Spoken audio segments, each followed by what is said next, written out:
সবাই? আশা করছি সবাই ভালো আছো, আর আমরাও কিন্তু সবাই খুব ভালো আছি, বিন্দাস আছি। তো এখন থেকে ভিডিও শুরু করলাম। এখন সময় হলো, ওই দেখো লাইটের জন্য আমার ঘড়িটা দেখা যায় না, এখন সময় হলো সকাল 10:14 হয়েছে। এখন থেকে ব্লগ স্টার্ট করলাম। সারাদিন সঙ্গে থাকো, দেখতে থাকো, স্কিপ করো না। কি গো? ওই আরে ওই একবার হাই বলো। মুখে কি হাই বলো? High high high high. চলো পরে আবার কথা হচ্ছে। চা বানাবো, এখন ব্রাশ করিনি, এখনো ব্রাশ করবো, চা খাবো, মনাকে পাঠাবো চুল কাটানোর জন্য, সেলুনে পাঠাবো। তোমাদের দাদাভাই সেভিং করতে যাবে। তারপরে একটা সুখবর দিচ্ছি, দাঁড়াও, ওয়েট করো। তো তারপর চা বানিয়ে নিয়ে চলে এলাম। তো চা খাওয়া হয়ে গেছে, আর ওইদিকে আমার বর বসে আছে। তো সবাই মিলে একটা কথা হচ্ছে, মাও রয়েছে এখানে, মাকেও একটু চা দিলাম। আর তোমাদের দাদাভাই সবাই মাত্র বিস্কুট নিয়ে আসলো। তো চলো তোমাদেরকে বলি, এই হলো সেই অশান্তির কারণ আমাদের। তোমাদেরকে আগের একটা ব্লগে আমি বলেছিলাম যে আমাদের মধ্যে ভীষণ ঝামেলা হচ্ছে, অশান্তি হচ্ছে।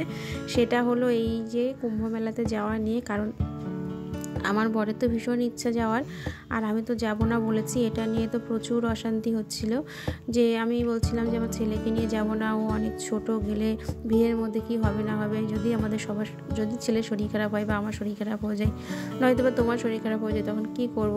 এগুলো নিয়েই ঝামেলা হচ্ছিল। কিন্তু ও কোনো কথাই শুনবে না, ও যাবেই, প্লাস আমাকেও নিয়ে যাবে। এবার আমি তো আর ছেলেকে রেখে যেতে পারি না, আর ছেলেও আমার শাশুড়ি মায়ের কাছে 6 দিনের ব্যাপার থাকবে না। তো এগুলো নিয়ে অশান্তি হচ্ছিল। লাস্টে অশান্তি মিটে গেছে, এখন আমারও যাওয়ার ইচ্ছা হয়েছে। তো এই হলো অশান্তির কারণ। দেখো আমাদের দিকে কি বৃষ্টি হচ্ছে।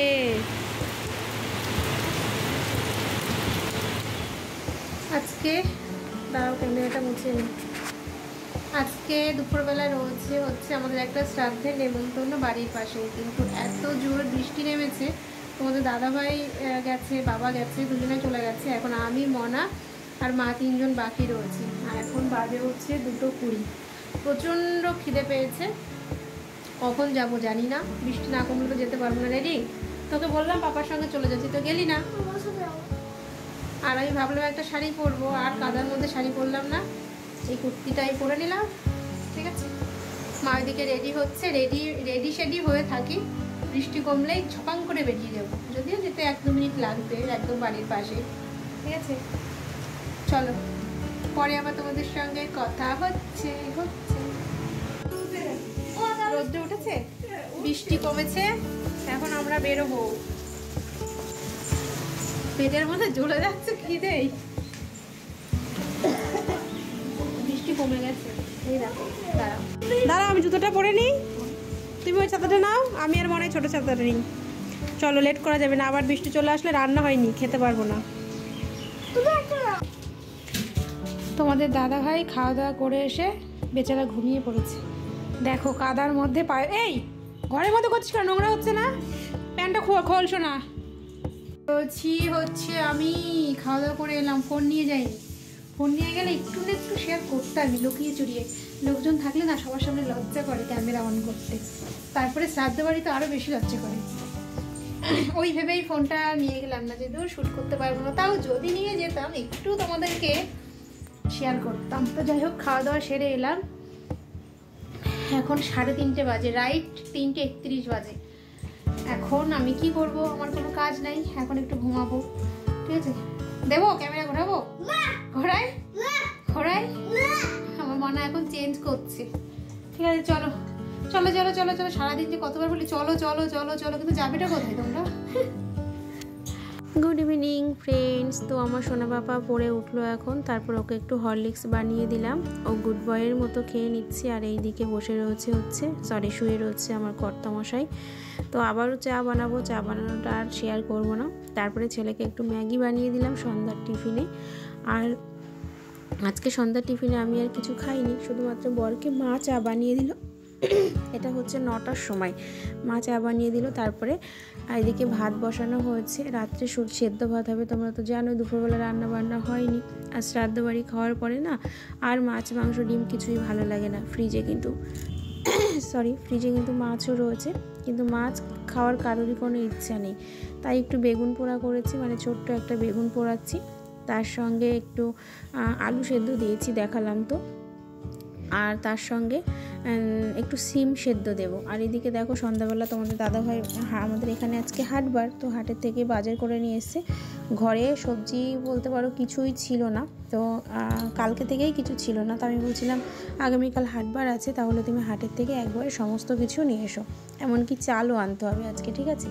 তো যাই হোক, তারপরে দেখো এদিকে আলু নিয়ে এসছে, তারপরে রসুন, তারপরে মানে 2 ব্যাগ ভর্তি সবজি নিয়ে এসছে, রসুন, তারপরে যা কিছু লাগে মোটামুটি যেগুলো বলেছিলাম সেগুলোই নিয়ে এসছে। সেই যে ঝুড়ি ধুয়েছিলাম তারপরের থেকে আর ঝুড়িতে কোনো কিছু রাখাই হয়নি, যা সবজি আনছিল শুধুই তাকেই রাখছিলাম।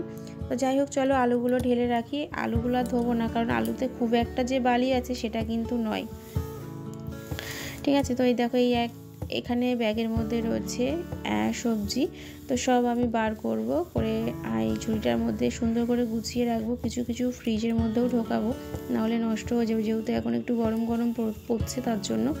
আর অনেক টমেটো নিয়ে এসেছি, কারণ তোমাদের দাদাভাই আর আমার মনা দুজন যে চাটনি খেতে এত ভালোবাসে ভাবনার বাইরে। আমারও এখন মোটামুটি ভালো লাগে, তো তারপর আবার তরকারিতে দিতেও লাগে, টমেটো আমাদের লেগেই যায়। এনেছে, খুব ভালো হয়েছে, তবে একটু বকাবকি করছিলাম, এত আনার কি দরকার ছিল। আর দেখো শিমগুলো দেখে মনে হচ্ছে না যে একটু খাই, আমি আর লোভ সামলাতে পারলাম না। তো তারপর মাকে বললাম চলো কয়েকটা শিম সেদ্ধ দিয়ে দিই, তুমি আর আমি খাবো কেন, কারণ বাবার তো খাওয়া হয়ে গেছে, আমার ছেলে খায় না, তোমার দাদাভাই তো বোধহয় ভাতই খাবে। সময় হলো রাত্রি 10:30, 10:20, 21 হয়েছে, 10:21। আমার কিন্তু ডিনার কমপ্লিট হয়ে গেছে। কি যে ভালো খেয়েছি, ওই যে সেদ্ধ ভাত, বেগুন পোড়া, সিম সেদ্ধ, তারপরে আলু সেদ্ধ, লঙ্কা দিয়ে হেভি ভালো খেয়েছি, তৃপ্তি করে খেলাম। অ্যাকচুয়ালি দুপুরবেলা শ্রাদ্ধ বাড়ি খেয়ে না কেমন জানি অস্বস্তি মতো হচ্ছিল, ভাতটা খাওয়ার পরে একটু শান্তি পেলাম। তবে জানো তো, তোমাদের দাদাভাইয়ের এখনও খাওয়া হয়নি, ও ভাত খাবে না বলছে, মনারও এখনও খাওয়া হয়নি, কারণ মনে হচ্ছে 9টার সময় তো ম্যাগি খেয়েছে দেখলেই, তখন 9টা বাজে, তো ওর জন্য বলছে মা আমি একটু পরে খাবো। তো শাশুড়ি মায়ের সঙ্গে একসঙ্গে খাবে, আর 15-20 মিনিট পরে ও খেয়ে নেবে, ঠিক আছে। আর আমি এখন কি করবো বলো তো, এখন আমি একটু লাইভে বসবো একদম শোয়ার সময়, আবার শোয়ার সময় ভিডিও শেষ করবো, ঠিক আছে। চলো সঙ্গে থাকো। 12:30 বাজে এখন, তো চলো এখন ঘুমিয়ে পড়বো। ফ্রেশ হয়ে নিলাম। কি বাবা, তোমাদের দাদাভাই এদিকে ঘুমিয়ে পড়েছে, কিন্তু আমার ছেলের এখনো ঘুম নেই, ভাবতে পারছো, ও এখনো কখন ঘুমাবে তার ঠিক নেই, আর ঘুমাবে অনেক লেট করে, উঠবে সকালবেলা অনেক লেট করে। তো চলো আজকের মতো ভিডিওটি এখানে শেষ করছি। আজকের ভিডিওটি কেমন লাগলো কমেন্ট করো, ভালো লাগলে লাইক কমেন্ট শেয়ার, আর আজকের মতো গুড নাইট।